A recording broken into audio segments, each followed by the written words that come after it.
ಶ್ರೀ ಗುರು ರಾಘವೇಂದ್ರಾಯ ನಮಃ. ಎಲ್ಲರಿಗೂ ನನ್ನ ನಮಸ್ಕಾರಗಳನ್ನ ತಿಳಿಸ್ತಾ, ನಾಳೆಯ ಗುರುವಾರ ರಾಘವೇಂದ್ರ ಸ್ವಾಮಿಯವರ ಪಟ್ಟಾಭಿಷೇಕದ ಮಹೋತ್ಸವದ ದಿನದೊಂದಿಗೆ ಬರ್ತಿದೆ. ಪ್ರತಿ ಗುರುವಾರ ಅಂದ್ರೇ ಎಲ್ಲರಿಗೂ, ರಾಯರ ಎಲ್ಲ ಭಕ್ತರಿಗೂ ವಿಶೇಷ ಇರುತ್ತೆ. ಅದರಲ್ಲೂ ನಾಳೆ ಬರ್ತಿರುವಂತಹ ಗುರುವಾರ ರಾಘವೇಂದ್ರ ಸ್ವಾಮಿಯವರ ಪಟ್ಟಾಭಿಷೇಕದ ಮಹೋತ್ಸವ ದಿನದೊಂದಿಗೆ ಬರ್ತಿದೆ. ಒಂದು ರೀತಿ ಖುಷಿ ಎಲ್ಲ ರಾಯರ ಭಕ್ತರಿಗೂ. ರಾಘವೇಂದ್ರ ಸ್ವಾಮಿಯವರ ಅನುಗ್ರಹ ಆಶೀರ್ವಾದಕ್ಕಾಗಿ ನಿಮ್ಮ ಮನೆಗಳಲ್ಲಿ ಯಥಾಶಕ್ತಿ ರಾಘವೇಂದ್ರ ಸ್ವಾಮಿಯವರ ಸೇವೆನ ಮಾಡಿ, ರಾಘವೇಂದ್ರ ಸ್ವಾಮಿಯವರು ಪ್ರೀತ್ಯರ್ಥರಾಗಲಿ ಅಂತ ಮಾಡಿ.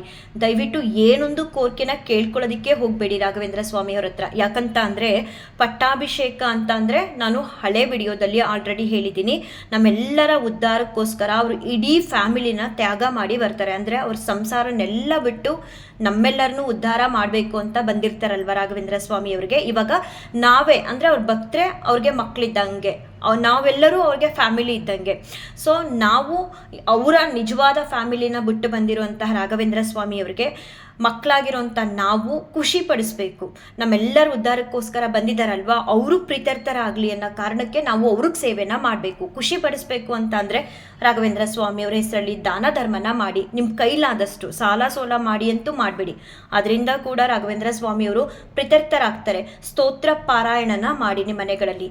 ರಾಘವೇಂದ್ರ ಸ್ವಾಮಿಯವರ ನಾಮಸ್ಮರಣೆನ ಮಾಡಿ, ರಾಘವೇಂದ್ರ ಸ್ವಾಮಿಯವರ ನಾಮ ಲೇಖನನ ಬರೀರಿ.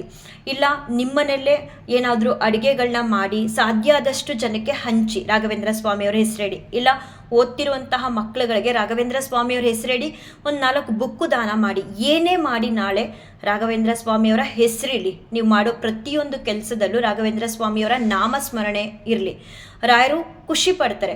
ಇಲ್ಲಪ್ಪ ನೀವು ಹೇಳಿದಂಗೆ ನನ್ನ ಕೈಲಿ ಯಾವುದೂ ಕೂಡ ಮಾಡೋದಕ್ಕೆ ಸಾಧ್ಯ ಇಲ್ಲ, ಆ ಪರಿಸ್ಥಿತಿ ನಮಗಿಲ್ಲ ಅಂತ ಅನ್ನೋರ್ಗೂ ಕೂಡ ರಾಘವೇಂದ್ರ ಸ್ವಾಮಿಯವರು ಅನುಗ್ರಹನ ಮಾಡಿಬಿಡ್ತಾರೆ. ಇದ್ದಿದ್ರಲ್ಲಿ ಸ್ವಾಮಿಗೆ ನಾಳೆ ಒಂದು ಮೂರ್ತಿ ಇರುತ್ತೋ ಫೋಟೋ ಇರುತ್ತೋ ಅದನ್ನು ಇಟ್ಟು ಸ್ವಲ್ಪ ತುಳಸಿನ, ನಿಮ್ಮ ಹಿತ್ತಲಲ್ಲಿ ಬೆಳೆದಿರುವಂಥ ತುಳಸಿನ, ಕೀಳುವಂಥ ತುಳಸಿನ ಹಾಕಿದ್ರೆ ಅದರಿಂದನೇ ಸ್ವಲ್ಪ ತುಳಸಿನ ಕಿತ್ಕೊಂಡು ನೀವೇ ನಿಮ್ಮ ಕೈಯಾರೆ ರಾಘವೇಂದ್ರ ಸ್ವಾಮಿಯವ್ರಿಗೆ ಹಾರನ ಮಾಡಿ ಹಾಕಿ.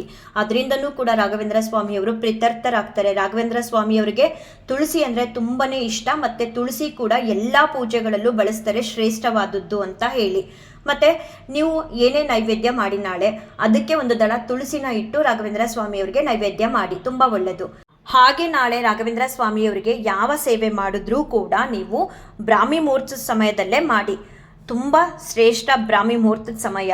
ಯಾವುದೇ ಪೂಜೆ ಪುನಸ್ಕಾರ ಅಂತ ತಗೊಂಡ್ರೂ ಕೂಡ ಬ್ರಾಹ್ಮಿ ಮುಹೂರ್ತದ ಸಮಯದಲ್ಲಿ ಮಾಡುವಂತಹ ಪೂಜೆ ಪುನಸ್ಕಾರಗಳಿಗೆ ತುಂಬ ಮಹತ್ವ ಇದೆ, ತುಂಬ ಶ್ರೇಷ್ಠತೆ ಇದೆ. ಹಾಗೆ ಹೆಚ್ಚಿನ ಅನುಗ್ರಹ ಆಶೀರ್ವಾದನ ಭಗವಂತನಿಂದ ಪಡ್ಕೋಬಹುದು.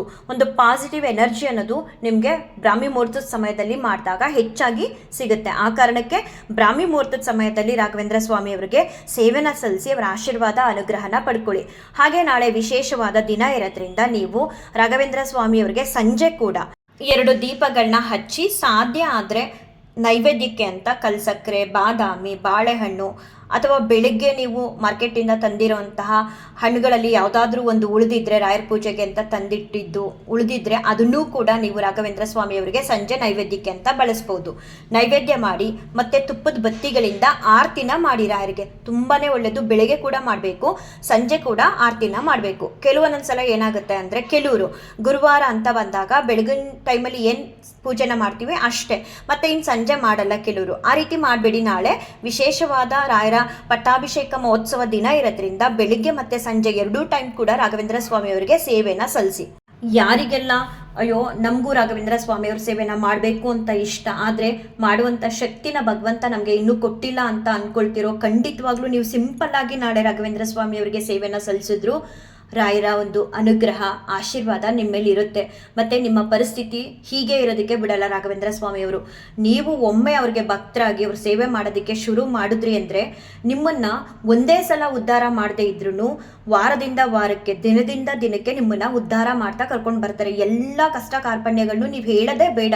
ರಾಘವೇಂದ್ರ ಸ್ವಾಮಿಯವರು ಒಮ್ಮೆ ನಿಮ್ಮ ಮನೆಗೆ ಬಂದಾಗ ಎಲ್ಲ ಅವರ ದಿವ್ಯ ದೃಷ್ಟಿಯಿಂದ, ದಿವ್ಯ ಜ್ಞಾನದಿಂದ ತಿಳ್ಕೊಳ್ತಾರೆ. ನಿಮ್ಮ ಹಿಂದಿನ ಜನ್ಮ ಮುಂದಿನ ಜನ್ಮ ಎಲ್ಲವನ್ನೂ ಕೂಡ ತಿಳ್ಕೊಂಡು ನಿಮ್ಮ ಕಷ್ಟ ಕಾರ್ಪಣ್ಯಗಳಿಗೆ ಜೊತೆಯಾಗಿ ಇರ್ತಾರೆ. ಯಾವಾಗ ರಾಘವೇಂದ್ರ ಸ್ವಾಮಿಯವರಿಗೆ ನಾವು ಸೇವೆ ಮಾಡ್ತಾ ಹತ್ರ ಆದಾಗ. ಸೊ ಯಾರಿಗೆಲ್ಲ ನಮ್ಮ ಕೈಲಿ ಇವತ್ತು ಮಾಡೋಕ್ಕಾಗ್ತಿಲ್ಲ ಅಂತ ಅಂದ್ಕೊಳ್ತಿರೋ ಅವ್ರಿಗೂ ರಾಘವೇಂದ್ರ ಸ್ವಾಮಿಯವರು ಮುಂದೊಂದು ದಿನ ಇನ್ನೂ ಇದಕ್ಕಿಂತ ಹೆಚ್ಚಾಗಿ ಸೇವೆ ಮಾಡುವಂಥ ಒಂದು ಭಾಗ್ಯನ ಕೊಡ್ತಾರೆ. ಆ ಕಾರಣಕ್ಕೆ ಇಲ್ಲ ನಮ್ಮ ಕೈಲಿ ಮಾಡೋಕ್ಕಾಗಲ್ಲ ಅಂತ ಅಂದ್ಕೊಳ್ದೆ ಯಥಾಶಕ್ತಿ 2 ದೀಪನಾದರೂ ಹಚ್ಚಿ ರಾಘವೇಂದ್ರ ಸ್ವಾಮಿಯವ್ರ ಮುಂದೆ ಒಂದು ದಳ ತುಳಸಿನ ಇಟ್ಟು ಅವರ ನಾಮಸ್ಮರಣೆನ ಮಾಡಿ 1 ಪೀಸ್ ಕಲ್ಸಕ್ಕರೆ ಇಲ್ಲ ಅಂದರೂ ಪರವಾಗಿಲ್ಲ, ಮನೇಲಿ ನಾವು ಕಾಫಿ ಟೀಗೆ ಬಳಸ್ತೀವಲ್ಲ ಸಕ್ಕರೆ, ಅದನ್ನೂ ಕೂಡ ರಾಘವೇಂದ್ರ ಸ್ವಾಮಿಯವ್ರಿಗೆ ಇಟ್ಟು ನೈವೇದ್ಯನ ಮಾಡ್ಬೋದು. ನಾವು ಎಷ್ಟು ಭಕ್ತಿ ಶ್ರದ್ಧೆಯಿಂದ ಮಾಡ್ತೀವಿ ಅನ್ನೋದನ್ನ ರಾಯರು ಮಾತ್ರ ನೋಡ್ತಾರೆ ಹೊರತು ನಾವೇನು ತಂದು ಕೊಡ್ತೀವಿ ಅನ್ನೋದನ್ನ ನೋಡಲ್ಲ. ಅಥವಾ ನಮ್ಗೆ ಇಷ್ಟ ಅಂತ ಹೇಳಿ ನಾವು ಏನೇ ತಂದುಕೊಟ್ರು ಭಕ್ತಿ ಶ್ರದ್ಧೆಯಿಂದ ಅದನ್ನೂ ಕೂಡ ಸ್ವೀಕಾರ ಮಾಡ್ತಾರೆ. ಇವರು ಕಾಸ್ಟ್ಲಿ ತಂದ್ಬಿಟ್ಟಿದ್ದಾರೆ ಬೇಡ ಅಂತ ಅನ್ನಲ್ಲ. ರಾಘವೇಂದ್ರ ಸ್ವಾಮಿಯವರು ಮೇನ್ ಆಗಿ ನೋಡೋದು ಶ್ರದ್ಧಾ, ಭಕ್ತಿ, ಮತ್ತೆ ನಾವು ಅವ್ರ ಮೇಲೆ ಇಟ್ಟಿರುವಂತಹ ಪ್ರೀತಿಯಿಂದ ನಾವೇನು ತಂದುಕೊಟ್ರು ರಾಯರು ಸ್ವೀಕಾರ ಮಾಡ್ತಾರೆ. ರಾಯರು ನನ್ನ ಬದುಕಲ್ಲಿ ಬಂದ ಮೇಲಿಂದ ನಾನು ಅವ್ರ ಸೇವೆನ ಮಾಡೋದಕ್ಕೆ ಶುರು ಮಾಡಿದಾಗ್ಲಿಂದ ಎಲ್ಲ ರೀತಿಲೂ ಕೂಡ ನನಗಿದ್ದಂತಹ ಕಷ್ಟ ಕಾರ್ಪಣ್ಯಗಳನ್ನ ದೂರ ಮಾಡಿದ್ರು. ಹಾಗೆ ನನ್ನನ್ನು ಮೇನಾಗಿ ಬದಲಾಯಿಸಿದ್ರು. ಎಷ್ಟು ಮಟ್ಟಿಗೆ ಅದು ಹೇಳಿದ್ರೆ ಗಂಟೆಗಟ್ಟಲೆ ಹೇಳ್ತಾನೇ ಇರಬೇಕು. ಕೆಲವರು ಇದನ್ನೆಲ್ಲ ನಂಬ್ತಾರೆ, ಕೆಲವರು ನಂಬಲ್ಲ. ಅದನ್ನು ಯಾವುದು ಕೂಡ ನಾನಂತೂ ಲೆಕ್ಕಕ್ಕೆ ತಗೊಳ್ಳಲ್ಲ. ಯಾಕಂದರೆ ನನಗಾಗಿರುವಂಥ ಒಂದು ಅನುಭವನ ಸತ್ಯವಾಗಿ ನನ್ನ ಜೀವನದಲ್ಲಿ ನಡೀತಿರುವಂಥ ಘಟನೆಗಳನ್ನ ನಾನು ನನ್ನ ವಿಡಿಯೋ ಮೂಲಕ ತಿಳಿಸ್ತಾ ಇದ್ದೀನಿ.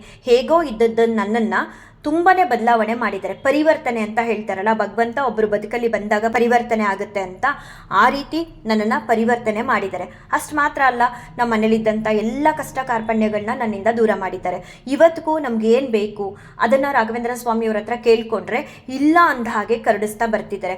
ಅಷ್ಟು ಮಾತ್ರ ಅಲ್ಲ, ಇದಕ್ಕೂ ಮಿಗಿಲಾಗಿ ಏನಾದರೂ ಒಂದು ನನಗಾಗ್ತಿರೋ ಅನುಭವನ ನಿಮಗೆ ತಿಳಿಸ್ಲೇಬೇಕು ಈ ವಿಡಿಯೋ ಮೂಲಕ ಅಂತ ಅಂದರೆ, ನಾನಿವಾಗ ಏನಾದರೂ ಮಧ್ಯಾಹ್ನ ಆಗಲಿ ಅಥವಾ ರಾತ್ರಿ ಆಗಲಿ ಮಲಗಿದ್ದಾಗ ನೆಕ್ಸ್ಟ್ ಡೇ ಅಥವಾ ಇವತ್ತು ಮಧ್ಯಾಹ್ನ ನಿದ್ದೆ ಮಾಡಿರ್ತೀನಿ, ಸಂಜೆ ಏನೋ ನಡೆಯುತ್ತೆ ಅಂದರೆ ಅದಕ್ಕೆ ರಿಲೇಟೆಡ್ ಆಗಿ ಪರ್ಟಿಕ್ಯುಲರ್ ಆಗಿ ಹೀಗೆ ನಡೆಯುತ್ತೆ ಅನ್ನೋದನ್ನು ತೋರಿಸ್ದೇ ಇದ್ರು ಅದಕ್ಕೆ ರಿಲೇಟೆಡ್ ಆಗಿ ನನಗೆ ರಾಘವೇಂದ್ರ ಸ್ವಾಮಿಯವರು ಸೂಚನೆಯನ್ನು ಕೊಡ್ತಾರೆ. ಈ ಸೂಚನೆನ ರಾಘವೇಂದ್ರ ಸ್ವಾಮಿಯವರೇ ಯಾಕೆ ಕೊಡ್ತಾರೆ ಅಂತ ನಾನು ಹೇಳ್ತಾ ಇದ್ದೀನಿ ಅಂದರೆ, ಇದಕ್ಕೂ ಮುಂಚೆ ನನಗೆ ಆ ಥರ ಯಾವುದೇ ಎಕ್ಸ್ಪೀರಿಯೆನ್ಸ್ ಆಗ್ತಿರ್ಲಿಲ್ಲ. ಏನು ನಡೆದ್ರೂ ಗೊತ್ತಾಗ್ತಿರ್ಲಿಲ್ಲ, ತಿಂಗಳಿಗೂ ಮುಂಚೆನೂ ಏನೇ ನಡೆದ್ರೂ ಗೊತ್ತಾಗ್ತಿರ್ಲಿಲ್ಲ, ಅಥವಾ ಒಂದು ದಿನಕ್ಕೂ ಮುಂಚೆ ಏನೋ ನಡೆಯುತ್ತೆ ಅಂದ್ರೂ ನನಗೆ ಗೊತ್ತಾಗ್ತಿರ್ಲಿಲ್ಲ. ನಾನು ರಾಯರನ್ನ ಪೂಜಿಸೋದಕ್ಕೆ ಶುರು ಮಾಡಿದಾಗ್ಲಿಂದ ಈ ರೀತಿ ಎಲ್ಲ ಸೂಚನೆಗಳು ನನಗೆ ಸಿಗ್ತಿರೋದು. ಹಾಗಾಗಿ ರಾಯರಿಂದ ಸೂಚನೆ ಸಿಗ್ತಿದೆ ಅಂತ ನಾನು ಇಲ್ಲಿ ಮೆನ್ಷನ್ ಮಾಡ್ತಾ ಇದ್ದೀನಿ.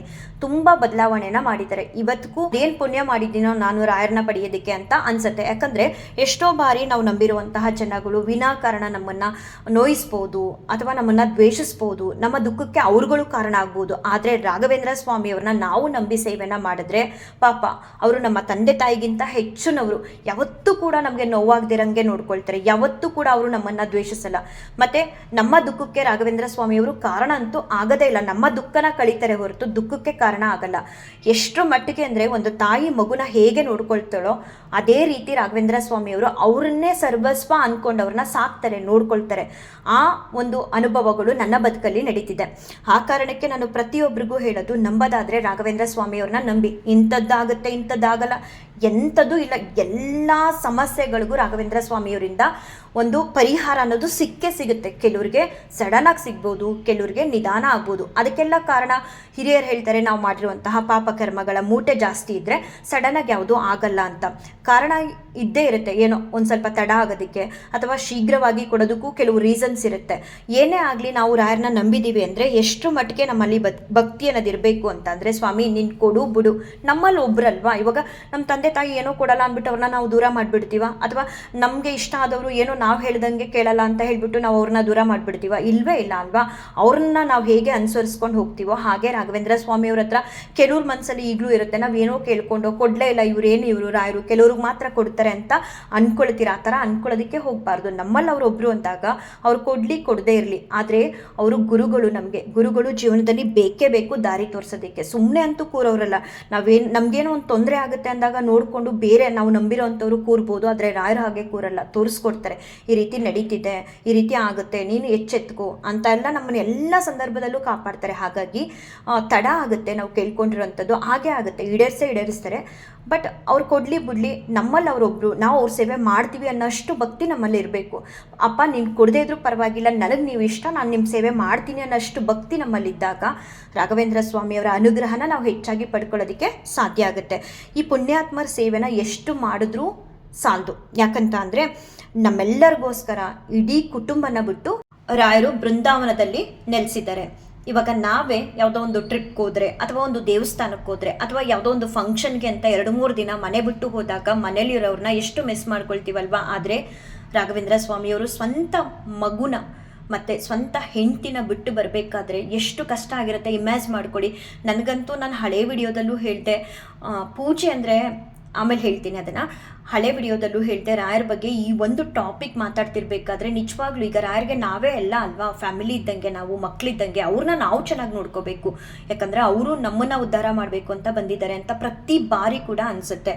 ಪೂಜೆನ ನಾವು ಒಂಚೂರು ಏನಾದರೂ ಹೆಚ್ಚು ಕಮ್ಮಿ ತಪ್ಪು ಮಾಡಿದ್ರು ರಾಘವೇಂದ್ರ ಸ್ವಾಮಿಯವರು ನಮಗೆ ಯಾವುದೇ ಕಾರಣಕ್ಕೂ ಶಿಕ್ಷೆ ಅಂತೂ ಕೊಡಲ್ಲ, ಇನ್ನೂ ತಿಳಿಸ್ಕೊಡ್ತಾರೆ. ನೀನು ಮಾಡ್ತಿರೋದು ಹೀಗಿದೆ, ಇದನ್ನು ಸರಿ ಮಾಡ್ಕೊ ಅಂತ ಹೇಳೋಷ್ಟು ಕರುಣಾಮಯಿಗಳು ರಾಯರು ಹೊರತು ಅದರಿಂದ ಯಾವುದೇ ರೀತಿ ಶಿಕ್ಷೆ ಆಗಲಿ ದೋಷ ಆಗಲಿ ನಮಗೆ ರಾಘವೇಂದ್ರ ಸ್ವಾಮಿಯವರು ತಾಗೋದಕ್ಕೂ ಕೂಡ ಬಿಡಲ್ಲ. ನಮ್ಮನ್ನು ಪ್ರೊಟೆಕ್ಟ್ ಮಾಡ್ತಾರೆ, ಎಲ್ಲ ಸಮಯ ಸಂದರ್ಭದಲ್ಲೂ ಕೂಡ ನಮ್ಮನ್ನು ಪ್ರೊಟೆಕ್ಟ್ ಮಾಡಿ ಅವ್ರ ಮಕ್ಕಳಾಗೆ ಕಾಪಾಡ್ಕೊಳ್ತಾರೆ. ಅದರಿಂದ ಪೂಜೆನ ಯಥಾಶಕ್ತಿ ನಿಮ್ಮ ಮನೆಗಳಲ್ಲಿ ಮಾಡಿ, ನಿಮಗೆ ಏನು ತಂದು ಕೊಡಬೇಕು ರಾಘವೇಂದ್ರ ಸ್ವಾಮಿಯವರಿಗೆ, ಯಾವ ಹಣ್ಣುಗಳನ್ನ ಇಡಬೇಕು, ಎಷ್ಟು ಬಗೆ ಬಗೆಯಾದ ನೈವೇದ್ಯಗಳನ್ನ ಮಾಡಬೇಕು ಅನ್ಸುತ್ತೋ ಆ ರೀತಿ ಅದ್ದೂರಿಯಾಗಾದರೂ ಮಾಡಿ, ಸಿಂಪಲ್ ಆಗಾದರೂ ರಾಘವೇಂದ್ರ ಸ್ವಾಮಿಯವ್ರ ಸೇವೆನ ಮಾಡಿ. ಎಷ್ಟು ಮಾಡಿದ್ರು ಅವ್ರ ಸೇವೆನ ತೀರ್ದು ನಮಗೆ ಅವರು ಮಾಡ್ತಿರುವಂಥ ಒಂದು ಅನುಗ್ರಹಕ್ಕೆ ಹೋಲಿಸಿದಾಗ ನಾವು ಮಾಡ್ತಿರೋದು ತುಂಬ ಕಮ್ಮಿ ಅಂದರೆ ಕಮ್ಮಿ.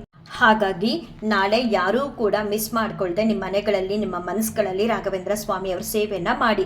ಮನೆಗಳಲ್ಲಿ ಫೋಟೋ ಆಗಲಿ, ವಿಗ್ರಹ ಆಗಲಿ, ಮೂರ್ತಿ ಆಗಲಿ ಇಲ್ಲ ಅಂತ ಅನ್ನೋರು, ನಿಮಗೇನಾದರೂ ರಾಘವೇಂದ್ರ ಸ್ವಾಮಿಯವರ ಪಟ್ಟಾಭಿಷೇಕ ದಿನ ಇದೆ ನಾಳೆ ಅಂತ ಗೊತ್ತಿದ್ರೆ ಏನಿಲ್ಲ, ನೀವು ಮಡಿಯಾಗಿ ಬಂದು ನಿಮ್ಮ ದೇವ್ರ ಮನೆಯಲ್ಲೇ ರಾಘವೇಂದ್ರ ಸ್ವಾಮಿಯವರ ನಾಮಸ್ಮರಣೆನ ಮಾಡಿ, ಅಲ್ಲೂ ಕೂಡ ರಾಘವೇಂದ್ರ ಸ್ವಾಮಿಯವರ ಅನುಗ್ರಹನ ನೀವು ಪಡ್ಕೋಬೋದು. ರಾಯರ ಹೆಸರು ಹೇಳಿದ್ರೆ ಸಾಕು, ಅವರ ಅನುಗ್ರಹ ನಿಮಗೆ ಸಿಗುತ್ತೆ. ಶ್ರದ್ಧಾ ಭಕ್ತಿ ನಿಷ್ಠೆಯೊಂದಿಗೆ ರಾಘವೇಂದ್ರ ಸ್ವಾಮಿಯವರ ಸೇವೆನ ಮಾಡಿ, ರಾಯರ ಅನುಗ್ರಹ, ಅವರ ಆಶೀರ್ವಾದನ ಪಡ್ಕೊಳ್ಳಿ.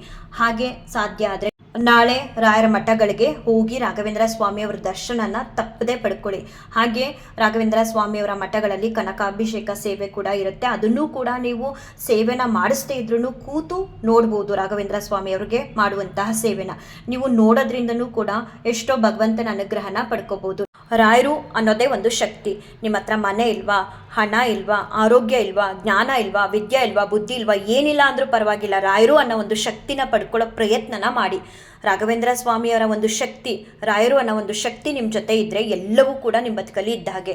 ಸೊ ರಾಯರು ಅನ್ನೋ ಒಂದು ಶಕ್ತಿನ ಪಡ್ಕೊಳ್ಳುವಂತಹ ಪ್ರಯತ್ನನ ಶ್ರದ್ಧಾ ಭಕ್ತಿ ನಿಷ್ಠೆಯೊಂದಿಗೆ ಮಾಡಿ, ರಾಯರ ಅನುಗ್ರಹ, ಅವರ ಆಶೀರ್ವಾದನ ಪಡ್ಕೊಳ್ಳಿ ಅಂತ ಹೇಳ್ತಾ ಈ ಒಂದು ವಿಡಿಯೋನ ಎಂಡ್ ಮಾಡ್ತೀನಿ. ಶ್ರೀಕೃಷ್ಣಾರ್ಪಣಮಸ್ತು, ಶ್ರೀಕೃಷ್ಣಾರ್ಪಣಮಸ್ತು, ಶ್ರೀಕೃಷ್ಣಾರ್ಪಣಮಸ್ತು.